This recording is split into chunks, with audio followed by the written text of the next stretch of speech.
సంవత్సరాల తరబడి ఎన్ని మందులు వాడినా మీ మోకాల నొప్పులు తగ్గట్లేదా? ప్రాణ పెయిన్ క్లినిక్ లో అత్యాధునిక చికిత్స. తెలంగాణలో ఏర్పాటై సంచలనం రేపుతున్న హైడ్రా ఆంధ్రప్రదేశ్లోనూ అడుగుపెడుతుందా?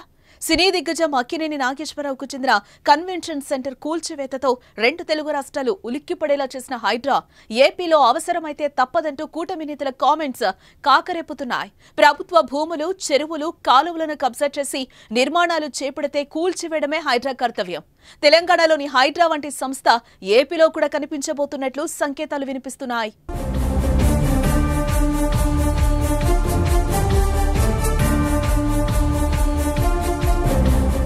వైసీపీ ప్రభుత్వ హయాంలో అక్రమార్కులు ఆక్రమించిన భూములను స్వచ్ఛందంగా అప్పగించారని మంత్రి నారాయణ హెచ్చరించారు. వైజాగ్లోని కాపులుప్పాడ డంపింగ్ యార్డ్ను ఎమ్మెల్యే గంటా శ్రీనివాసరావుతో కలిసి ఆయన పరిశీలించారు. అక్కడ సాలిడ్ వేస్ట్ మేనేజ్మెంట్ ప్లాంట్ను సందర్శించారు. అనంతరం నారాయణ మీడియాతో మాట్లాడారు. రిషికొండ భవనాలపై సీఎం చంద్రబాబు దృష్టి సారించారని, అందరితో చర్చించి ఆయన నిర్ణయం తీసుకుంటారని అన్నారు. ప్రభుత్వ స్థలాలు, పార్క్ ఆక్రమణలను వదిలిపెట్టకపోతే ఆంధ్రప్రదేశ్లో కూడా హైడ్రా తరహాలో ఓ సంస్థను ఏర్పాటు చేయాల్సి ఉంటుందని హెచ్చరించారు ఆయన. ఇతర దేశాల్లో సాలిడ్ వేస్ట్ మేనేజ్మెంట్ నిర్వహణలో దుర్వాసన లేదు. అదే విధానంపై అధ్యయనం చేసి ఇక్కడ అమలు చేస్తాం. గత 5 ఏళ్లలో ఒక్క మంత్రి కూడా ఈ ప్లాంట్ కు రాలేదు. 2023లో 450 కోట్ల నిధులొస్తే వాటిని పక్కదారి పట్టించారు. సీఎం చంద్రబాబు చొరవ తీసుకుని ఆ డబ్బు మున్సిపల్ శాఖకిచ్చారు. వచ్చే నెల నాటికి టీడీఆర్ కుంభకోణాలపై స్పష్టత వస్తుంది.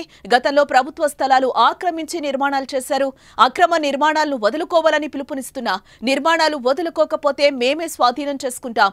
ఆక్రమించి నిర్మించిన భవనాల్లో కొన్నింటిని ఇప్పటికే కూలగొట్టామని నారాయణ అంటున్నారు. 5 ఏళ్ల వైసీపీ పాలనలో వ్యవస్థలన్నీ నిర్వీర్యమయ్యాయని అన్నారు.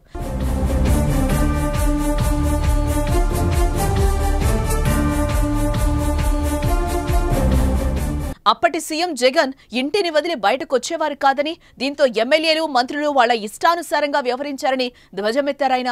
సెప్టెంబర్ 13న మరో 75 అన్నా క్యాంటీన్లు ప్రారంభిస్తామని మంత్రి వెల్లడించారు. ఈ సందర్భంగా విశాఖలో పార్కును ఆక్రమించి నిర్మాణాలు చేశారని గంటా శ్రీనివాసరావు అంటున్నారు.